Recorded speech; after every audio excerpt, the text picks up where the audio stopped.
Welcome, everybody. This is NBA at the Bar, and we are wanting you guys to hear all this action and this adventure that we're about to go down with this great week that we just had of NBA basketball. I am here at the Shaq Daddy Bar, and I'll explain what that means in a minute. But first, before we even get started with that, I want to just tell you guys, we love all the feedback that you've given us.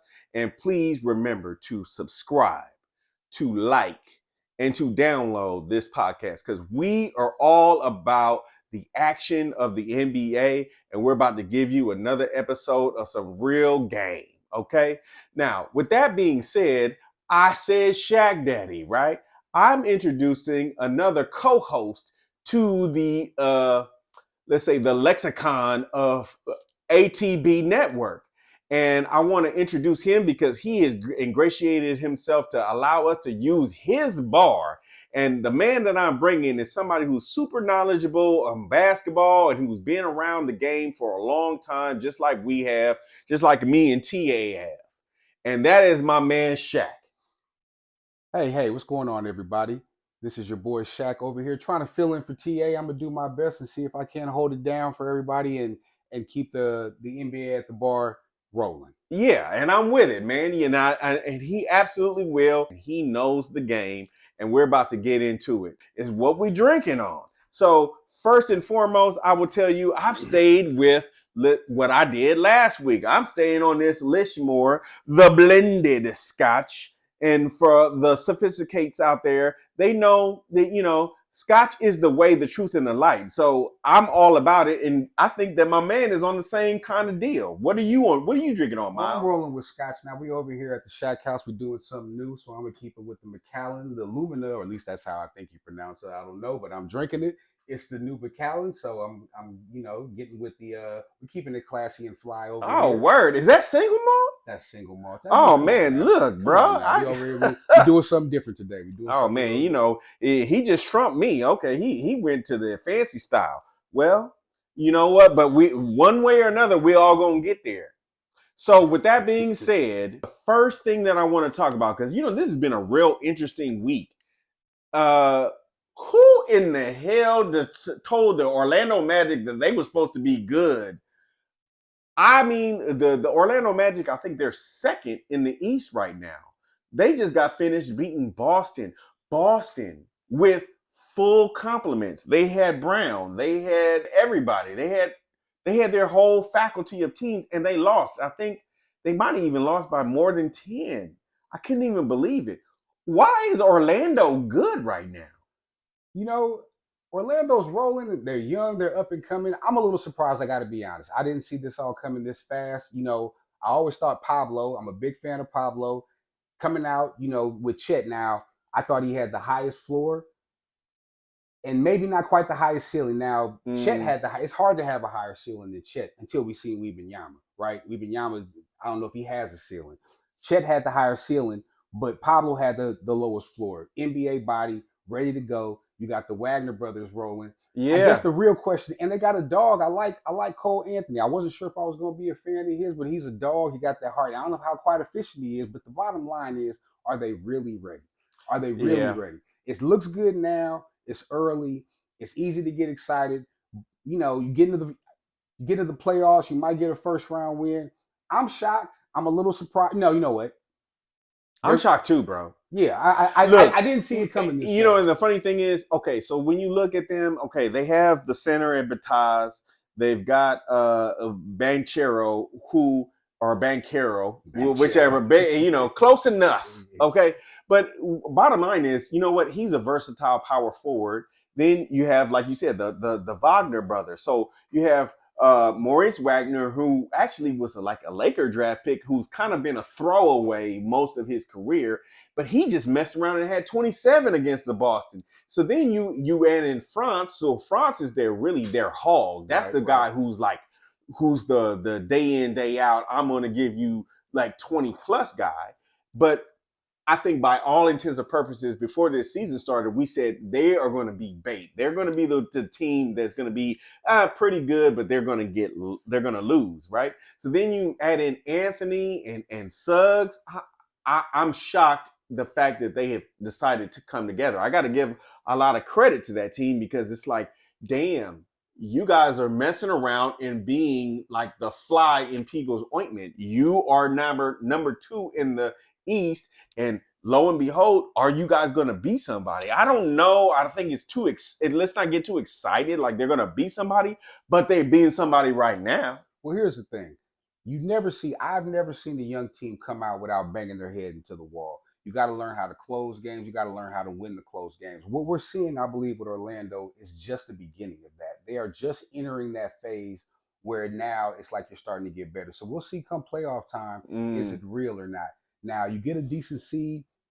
I could see them being a problem. I could see them not wanting to be seen. I could see them maybe even getting that first round, at least being a problem. But we saw it with Golden State a lot.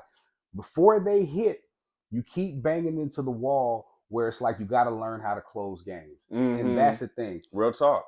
Or can Orlando get through that? It looks good now. It's early. We know the NBA got, it's an 82-game season. Man, right? there's so much parity in this game. I need to take a sip. Hey, man, but you're right. There's so much parity that everything that you touched on is real. Like I don't know what Orlando is going to be, but right now they're real sexy. And speaking of that, it's like I almost have to like say, what is the other sexy team? The other sexy team right now is Minnesota. Minnesota, granted, just like you said, it's early. Let's not get too ahead of ourselves. But Edwards and them boys, they looking like because right now they're number 1 in the West. Now, granted, I think they just lost. I can't remember who they lost to, but they just lost. But they're still number 1 in the West. I mean, it's impressive to say that.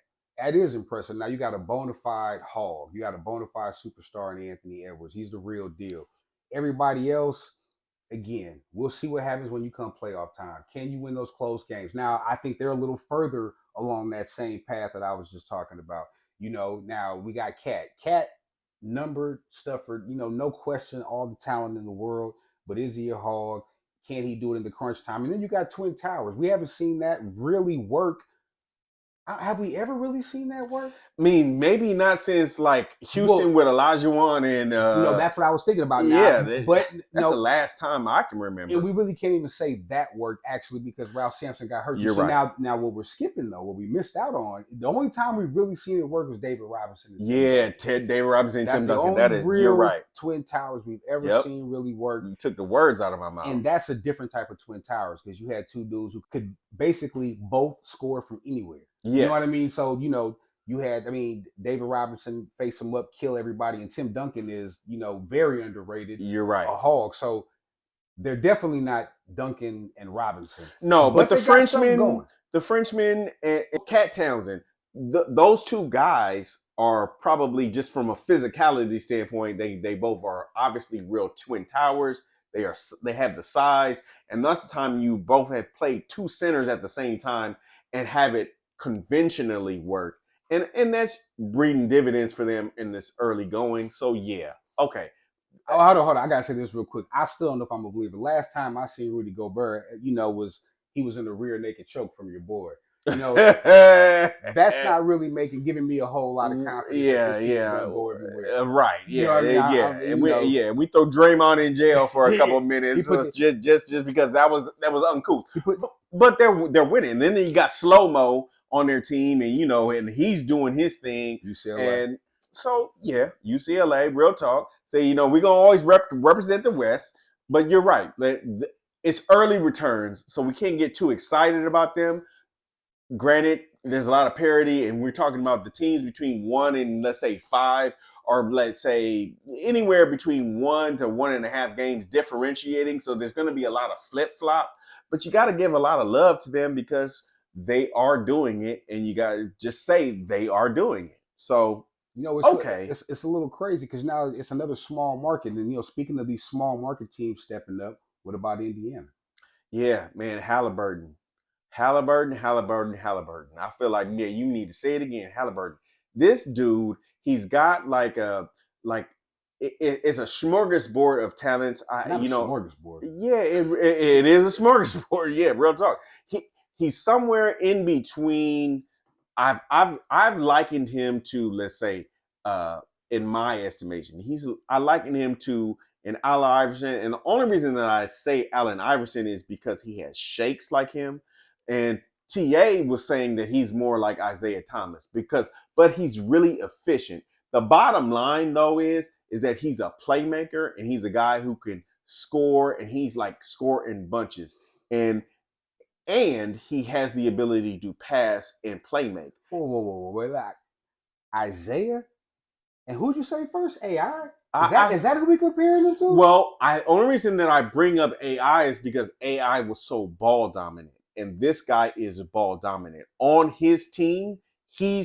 So we all know AI was basically like, give me the ball and everybody get out of the way on offense, and that's what I see with Haliburton. Haliburton is like, give me the ball and everybody get away on offense, and then I'll pass it to you, and if I pass it to you, you shoot. So then when they got Maramouth, they got Brown, they got Turner, they've got I think it's Neesmith, and all those guys can shoot, and when they decide to shoot that they score, but it's almost like a quarterback in the NFL. They just run the entire offense through him, and that's the AI angle, is because he is like controlling the ball. Well, I don't know about that. That's taking a little bit too far. Okay. You know what I mean? just a tad. You talking about okay. Now, what I will give credit for is this: you're starting to win games, right?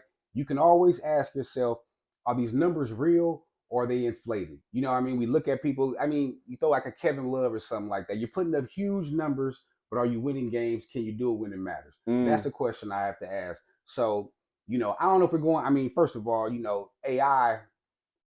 And Isaiah, Yeah. you really threw me with that. That's rare air for your boy, right? Yeah, well, that was Isaiah. me. I got him. I feel it even hurts to say this, right? Number 3 point guard of all time. So I feel you. It's lofty. However, the only thing you're doing is comparison. It's not necessarily like career comparisons, but just how their game looks, and it's kind of, that's where I think TA was going. And then, granted, I'm not going to say that I 100% agree with him, but I understand what he was coming with. That was because it's the ball dominance aspect of it and the efficiency aspect of it, because he's shooting, let's say, better than 50% in his like non-threes, and he's really efficient, and their offense looks really efficient. Very similar to the Kings. Obi Toppin, real quick. Obi Toppin is showing something, and I'm a big fan of your boy from Arizona. Mathurin, Benedict, I like him. Yeah. Now I'm a fan of him. Now you went to Sacktown, another up and coming team. Yeah. Now I'm a believer in Sacktown. Now I mentioned it earlier as far as good young teams hitting their head. Now Sacramento, I feel like, is on the other end of that. They're ready to start winning games. Tell it. They're ready to start closing games. It's a different thing. I'm going to go back to Golden State. When Golden State was first coming up, almost beat San Antonio, late mistakes, not knowing how to win games yet. I've never seen any good young team come up and not go through that. I don't care who it is. Every team, since I've been watching basketball, has gone through that. I think Sacramento is on that right side where they're ready to start winning games. I'm not saying championship. I'm saying winning a series or two, and being a problem. And let me tell you this also. The Hogs in the backcourt. You got your boy from Kentucky. Wow, I can't believe his name just slipped my mind. De'Aaron Fox. You got De'Aaron Fox. I'm a big fan of Davion Mitchell. You don't see people locking people up full court in the league. You're right. That's different like that. Nobody gets Steph problems like Sacramento does. You know, you're right. Because they're gonna hog you, they're gonna guard you, they're gonna play that D. There's nothing worse than somebody throwing you the ball in, you run into one, you turn around, and that dude's at the half court. He's at not the half court, the free throw line, ready to make your life, difficult. Just getting it up the court. Yes. And Sac does that. I'm a believer in Sac. I'm all in on Sac. Let me take that back. Not to win the championship. I don't want to go overboard. But I feel like Sac is about to be. Well, you know what? Because we see a lot of parity in the league. What I have noticed about them is that they have a lot of playmakers at the guard position. So whether or not you're talking about Huter, whether or not you're talking about Malik Monk, you just mentioned Mitchell, right? Mm-hmm. Then you got your boy Murray, who's like the stretch four, even though he's hurt right now. right? Then you got Sabonis. Can't So forget about Sabonis, he's that versatile big man. We know we've talked a lot about these sexy, versatile big men who know how got to heart, though. pass, shoot, and will bang. and will bang with you. And Right. you know what? Look, when I talk about my Lakers, it's like he gave the business to Anthony Davis. So we didn't want to talk about that. I know. Yeah.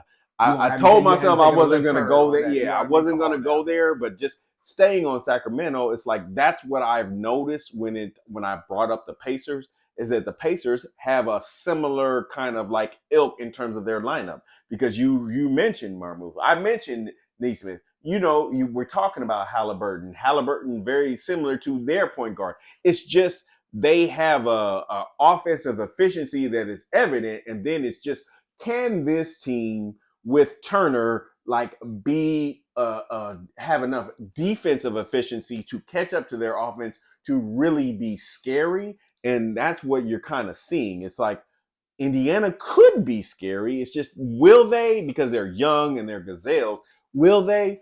I don't know. I say first round win tops. We already know the top teams in the East. They're not getting through that. Now, again, I say this: if you're on the path, if you're on the road to getting to that conference finals, starting to flirt and even compete for a championship, Indiana's here. Sacramento is here. You got to get through that bubble of banging your head, of not knowing how to close games, of having the game won, and you give up the rock in the last couple minutes, or you miss some free throws, stuff like that, and you can't win that. You don't know how to win that game yet. Indiana's not there yet. They're going to start to get a taste of that this year. Sacramento had their taste of that the last couple of years. Sacramento was a little further along. They're about ready to push through to that next step. Now, championship, no. I'm not going that far. But does anybody want to see him in the playoffs? Yeah. So what I hear you saying nobody is, wants to see them. Could they upset a New York Knicks if they meet? Could they upset maybe even a Philly to where it's like, Philly's supposed to be a foregone conclusion, but if they could get hot all of a sudden, could they just say, "Oh, I'm going to derail somebody"? They could. Now, granted. Parity in the league. You're right. We don't know, but they have enough talent to where you could say there's a plausible outcome of that. I can't disagree with that. In a 7-game series, now back in the day when they had the 5-game series in the first round, I might have gave you that. You can get hot in a 5-game series. It's hard to get hot and beat a team that's better than you in a 7-game series. You're right. The Knicks, no doubt, they might be able to get through the Knicks. I mean, the first round of the East, you might be playing somewhere like we talked about, like Orlando, another young team who hasn't gone through the fire yet. So you might get a shot to beat through that. But once you get to playoff tested teams, Boston, Milwaukee, Philly, you see any of them, they ain't there yet.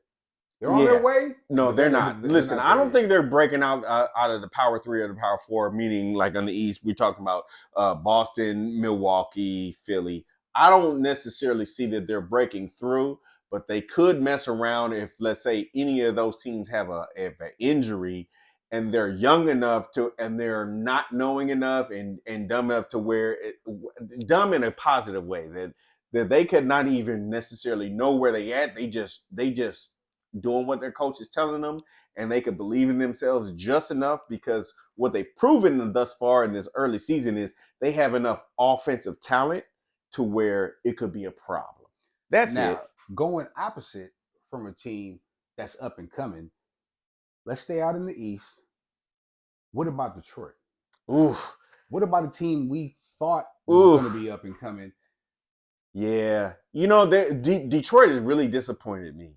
I, on a couple of episodes ago, was like taunting them. I was like, "Oh yeah, man!" Between Duran and Miller, I was like, "Oh man, these dudes is about to arrive." And all they have done since that episode is wet the bed, and I'm just like, "Damn, man!" So talk to me. What do you feel about it? Well, the question you got to ask when it comes to Detroit, in my opinion, is what are you doing to develop your players? We have more disappointments in Detroit than any team should have. I put it like that. I mean, you got your boy Marvin Bagley, somebody I got to see play in high school. big fan. First of all, I root for anybody, all my West Coast people. Now, he's not an LA dude necessarily, but he came to LA Yeah, to and play in high Stewart school. really ain't doing what he's supposed to do either. Who's that? Stewart. I think he's like their power forward / center. Man, it's like he's not doing it. But but Stewart wasn't. I mean, I'm not knocking Stewart. I'm rolling. But my thing is, you had Bagley. You got my boy from who came from Golden State. But you have two dudes out here who were supposed to be hogs. You got a number 2 pick and a number. I think they were both number 2 picks. Wow. Supposed to be hogs. First of all, I'm not even gonna go on this side, but nothing has hurt Golden State staying on top than your boy not developing the way he was supposed to. Oh, Wiseman, you talking Wiseman, about. thank you. Oh, thank yeah, you. yeah. So Wiseman now looks like he's on bus alert. I don't get it. I mean, he's got all the talent, physical tools. I don't get it. I don't get it with Marvin Bagley either. So what are they doing out there where they're not developing the talent? I'm not seeing Ivy play as well. I mean, or play as much as I would like to see. And then you got your boy Cade Cunningham, number 1 pick.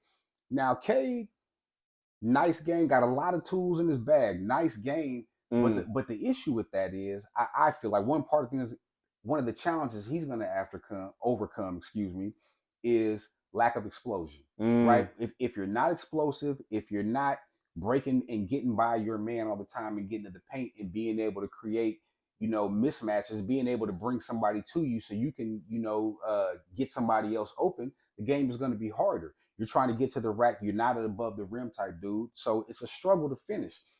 So when you're looking at him, and I like his game, but it's a difference between, it's a big jump. First of all, we know every level of jump, the game is going to get a lot quicker. The game is going to get more difficult. Yeah. So if you can't separate yourself, if you can't get to the hole, it's a challenge. So I'm watching Cade, and as much as I want to root for him, and as much as I respect the game, you have to wonder, one, is he really a number 1 type pick? And is he somebody that's going to elevate his team where he can be a number 1 option on a playoff or a championship contending team? And at this point, I'm not sure. You know what? And I don't know if it's because of the coach or not, because the way that they look right now, it reminds me of the Houston Rockets before they got their head coach, because the Houston Rockets were all about offense, and they had no defensive efficiency or no defensive discipline. So then when you look at like the box score, right, and you talk about them, you say Cade Cunningham, he's like minus 15. So his plus or minus is like minus 15. Miller, it's like minus 10. It's like all of their star guys that you are expecting to like make a difference, they may score 20, 30, 17 points, have a couple, 5 to 6 rebounds and some assists, and maybe they don't give up no turnovers. But what it is that they are not stopping the other team. And that defensive efficiency is rearing its head with them. And Detroit, D-Town, they are all about that. They, their whole mantra is about that's the Detroit defensive force. We know. That's the Detroit that we grew up with. That's the Detroit that we remember. Yeah, the bad boys. That ain't necessarily. Yeah, and these boys ain't bad. And you're gonna have they are bad. You're gonna have a negative plus minus rating when you're losing. You know what I'm saying, right? That there's no way to get around Real that. talk, bro. You're gonna have a negative plus minus when you're losing. If you're not winning, that's a problem. The question is, who's going to come in, step up, and be able to take them to another level? And I have questions whether Cade Cunningham is the guy to do it. Again, I'm a fan. I'm rooting for him. But I got questions whether he can take them to the next level. Now, again, on that note, sitting here talking about explosions, sitting here talking about talent, it takes me kind of the opposite of that a little bit, is thinking about, you take a guy like Jalen Brunson, right? You take a guy who... you're going to make me take a sip. I did not see this coming. Again, not necessarily explosive. Still finds a way to kill. Still finds a way to ball. That's impressive, right? Yeah. And it never looks easy. You know what I'm saying? Like, so when you can make buckets that aren't easy, and it's a lot of step backs, it's a lot of having to generate and manufacture offense. When you're not blowing by people, you're not Derrick Rose. Nobody can stay in front of a healthy Derrick No, he Rose. just has superior footwork, and a will too. Um, there's such an interesting thing about the Knicks because what I really have noticed about them is that they are just like what I just got finished talking about Detroit. They are defensively efficient. The thing that you always question about them is, do they have enough offense to play with the big boys? You know that they are With your bull in defensive the China efficiency, and their coach is going to have them like basically right there. And Jalen Brunson, to your point, he's a smaller guard, and it doesn't come easy to him. However, he has a consistency with his footwork that allows him to get his shot off, but it doesn't come easy. Doesn't come easy. It takes me back to dudes like, and he's nicer than these dudes, but I'm gonna go ahead and throw a couple of names out. If you're paying attention, go ahead and look them up, like a Sherman Douglas. Oh, you going way back. Like a John Bagley. Dudes who typically aren't in the league anymore. You know what I mean? You don't see little guards who aren't explosive make it to the league, especially not nowadays. You know what I mean? So much credit, much points to them, which takes me to what I want to take a a little detour. You know what I mean? This is something. Look, you got me on here. This is something I've been waiting to be able to share some of this stuff with people because nobody listens. So what I mean? Now I got you here. Well, now you got a whole audience, man. Give it to me now. So I got to share something. So this is what I'm talking about. Your boy Jalen Brunson, somebody I might have missed on. And you know why? When you judge talent, one of the things you want to look at, especially when you're judging college basketball, people look at college basketball and they're looking at the stats. It ain't the stats. It's not the buckets you get, it's how you get your buckets, right? And when you want to judge talent, you want to look at somebody. Typically, the easier the game comes to them, the easier they make it look, the nicer they're going to be. And the more their game is going to be able to translate to the league. You look at somebody, I give you somebody like a Jimmer Fredette or Adam Morrison or even like I won't even go too far back, but I'm going to throw another name out there for you, like a Randolph Childress or a Mark Macon. You know what I'm saying? Go ahead and preach. I'm talking about educate the people, man. I got to drop a nugget. I'm here. I'm a guest. I got to drop a couple of nuggets on, right? You know what I'm saying? So the easier the game looks typically, the better you're going to be. Look at someone like a Chris Paul at Wake Forest. Game was easy. You know what I mean? It just looked like he could get wherever he wanted to go. You know what I mean? So when you can't and know when to pull up. So I think there's a thing that could be said that's true about Chris Paul and Jalen Brunson, because you just brought up those two names amongst the diatribe of names, right? Those guys knew exactly the cadence of when it was like, okay, I'm at this free throw line extended. This is the moment to where I can just pull up right in your eye and just bap, and we're going the other way. And you got to be able to hit that, right? You got to be able to get to where you want to be able to go on the floor. Yeah. Which is why it makes, someone like a Jalen Brunson even more impressive. Now, I will give this. If you can consistently score on difficult buckets, you know what I mean? Now, if it looks real hard for you in college, typically it's going to be hard for you in the pros. Yeah. And you're playing with grown men. You're playing with grown men. The speed of the game, the athleticism of the game steps up so much. It's going to be very difficult for you to score in the league. Now, if you can continue that typically puts you on the superstar plane. You have someone like a Jason Tatum. Does not make it look easy. Difficult buckets, right? It makes a living off of difficult buckets. But he's also 6'8", 6'9", and so that allows him he can make it easy and hard, and it doesn't matter because he's 6'8", 6'9". I'm glad you said. Perfect segue. My next person, Kyrie. Kyrie is so nice. He makes it look hard and easy at the same time. Yeah. You know what I'm saying? Like, we're so used to him doing ridiculous stuff with the finishes, the handle, getting where he wants to go. So he makes getting where he wants to go easy. That's why real hoopers even say, okay, that's my dude, because it's like never seen a small dude finish like Kyrie. Even Isaiah, who I'm a big Isaiah fan. Nobody finishes at the rack like that. But so you have people who can make it look, who make hard stuff look easy, or who it's kind of the same. Yeah, when you can finish with either hand, and it's like, okay, I don't even care how you play me. I'm going to I have an answer to whatever equation you bring into me, whatever defense you bring to me. It just so happened that Kyrie is just maybe 6'1", 6'2" at best, which makes it obviously more impressive. Yes, but what we all know is that if he was 6'6" like Kobe, he would be stupid with it. It would be like Kobe. Yeah, he'd be like Kobe. That's the difference. You have a superstar level. That when you're able to do that as a superstar level. Now I give you another name. You want to throw in somebody like, let's say, a JJ Redick. All right. And the reason I say that is because now JJ, you watch JJ in college at Duke. He was nasty. But he's gonna make certain things look easy. You knew that was gonna translate to the league. I run off picks, I get my shot up. A la Reggie Miller. I'm always squared up. I am fundamentally sound. This is going to translate. You know what I mean? If I can't guard anybody, if I can't dribble the ball at all, this skill is going to translate. There's no question about that. You know, and if you watched him, you saw it was easy. That part of the game was easy. Now, sidebar, I give JJ a lot of credit because he built up a lot of other parts of his game, worked hard, and I got a lot of respect for dude. But you saw that translate. That was going to translate. Now, I compare that to someone like a Jimmer Fredette, coming off, you know, shooting 1 foot jump shots from 25 feet.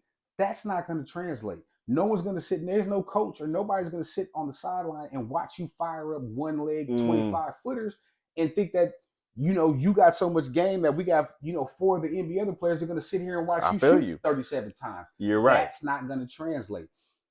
Watch, it's not, again, America, I'm trying to give you a little game. Check it, you know. Look at him. He's like, I'm here to educate the populace. I've been trying to get people to listen to me. You know what I mean? I got people here. You know what I'm saying? I know, Shaqadamus. Hey, go ahead. You know you didn't fuck that, right? You didn't give me all this. You know I didn't give you a mic. I know. All right. So, you know, that doesn't translate. So when you watch dudes, when you watch college basketball, when you watch players, look to the ease of what they're going to do and what's going to be able to translate. And are they going to be able to get the shots in the league that they were able to get in college? But I take it back to someone like Jalen Brunson, who didn't even ball. I wouldn't even say he balled that much at Villanova the way he balls now. There are exceptions to the rule. That's why I'm impressed. Okay. All right. So speaking of, let's say, the guys who were like the quote unquote shot makers, right? Because what you really just gave us is an education on the shot makers from college, and then we translate to the pros. Stars and quasars. Yeah, stars and factuals. Yes, yeah. And I credit you. You know what I mean? You just showing the America that you know you did your homework. You might need to pour a little bit more in that glass. You deserve it. You deserve it after that one. You gonna twist my arm? Yeah, man. Go ahead. We get your libation on. But what I would say is, so then that makes me think about Phoenix. So here's a shot maker. Maybe the most talented team in the league. Here goes your shot maker for that ass. Give it to me. You know what? Booker came back. And I, as a resident Laker fan, have taken great joy and pride. There's probably only 2 teams that I've really just enjoyed seeing their demise. It's been the Clippers and the Phoenix Suns. You got your Nietzsche on representing the Lakers. I mean, I don't even know how we crest. But yeah, matter of fact, this jacket is older than me, America. I think America knows that. Yeah, no, we're going back to Jerry West with this one. But I digress. Just talking about Booker and his. Go ahead. I'm sorry. Yeah, it might be. Yeah. No, this might have been the first jacket that was worn by Chick Hearn back in the day. Okay, but speaking to the point, Booker came back from his injury, and I think that he was the cure-all. He all of a sudden took Phoenix from, all right, you guys look real marginal. You know, yes, you have Kevin Durant. Bradley has been hurt. You've got smoke screens and duct tape that you guys have slapped together, and you're losing, and you might lose in close fashion. You might not lose by 20, but you're losing by 8 and 7, 6 and 15 sometimes. And then Booker came back, and Booker just said, "No, motherfucker, we ain't doing this today." And then Booker's like, "I'm dropping 30, I'm dropping 40, and I'm giving these assists and whoopty wop." And I'm like, man, are they going to be, now that he has been reinserted, are they going to be the team that they had been lauded to be in the preseason? So Devin Booker, first off, let me say this. You know what I mean? Again, people don't like to give your boy credit. A shrewd evaluator of talent. I Mm. was on Devin Booker from the get go at Kentucky. You know what I mean? People out here in the sidelines, in the background. Go ahead and tell it. Will even give me credit on that. They don't like to give me credit on much, but they're gonna give me credit on that. Go ahead, church on the move. Devin Booker's a hog, and I tell you another thing I give credit on. Mm. The only player I think I've ever seen learn to play point guard who wasn't really a point guard, probably I feel like it's Steph. Mm. A lot of people won't hear me that. You heard me. I'm gonna say it again. Say it with your chest. Turned himself into a point guard. Stayed in college another year so he could run the one. Gang of respect for that. You know what I mean? Even though Draymond handles a lot of it, but Draymond is their playmaker. Well, but we all know that Steph can run the point. Well, Draymond allows Steph to play off the ball, but I digress. You want to get back to Devin. The reason I brought that up is a lot of respect for dudes who going to come in and learn and decide they're going to play point guard. Now, I'm not ready to say that Devin's a true point guard. I'm not saying he's that. No, he's a combo. He's a combo. Let's be honest, most of the guards in the league are combos for the most part at this point. Yeah, there's very few true point guards. I don't even know if that position barely even exists that much more at this point. I mean, but hell, Isaiah was a scoring point guard, so I'm not hating on that at all. Devin Booker's a hog. A lot of heart, backs down from no one, and you give me a guard who you can't leave. You know what I mean? Now you cannot leave. I got to go over this pick, which means now he can get into the paint. I can't go underneath the pick. Yeah, I can't, especially with people at nowadays, which point to Steph, change the game. Now you come on. Now you go underneath. You can't go underneath the pick at 25 feet nowadays because that's a part of the game now, right? So go underneath that pick at 25 feet. Devin will kill you. Go on top of that pick. Real talk. Let him get into the paint. Preach it. He'll kill you from the mid range. And again, everybody knows. Well, y'all don't know, but everybody knows I'm not the biggest KD fan. But I got KD over here, and whenever Bradley Beal comes back on the other side, it's a problem. But here's the question: come crunch time, when everybody feels like they're used to taking over, when everybody feels like they're the hog, when everybody feels like this is my time, what happens at that point? Yeah, and you know what? But that's the $1 million question, right? So which we can't answer yet. Yeah, we can't answer it. Right. However, what I think is the roadmap that you've laid out for him is accurate. What I like about Booker's game is that he said, "I'm not going to be Steph light." There's too much of the league right now that is just saying, "Okay, Stephen Curry is the guy who's basically going to average 40 plus from three. And I'm going to destroy you from there." And then people don't pay attention to his penetration and his ability to just score from all fields. So it's kind of like Booker has done the opposite. He's saying, I can hit you from three, but I'm going to make sure that I'm going to destroy you from inside the circle. And I'm going to do it in a very efficient way and then get KD involved and all of my guys involved. But it's still the same problem.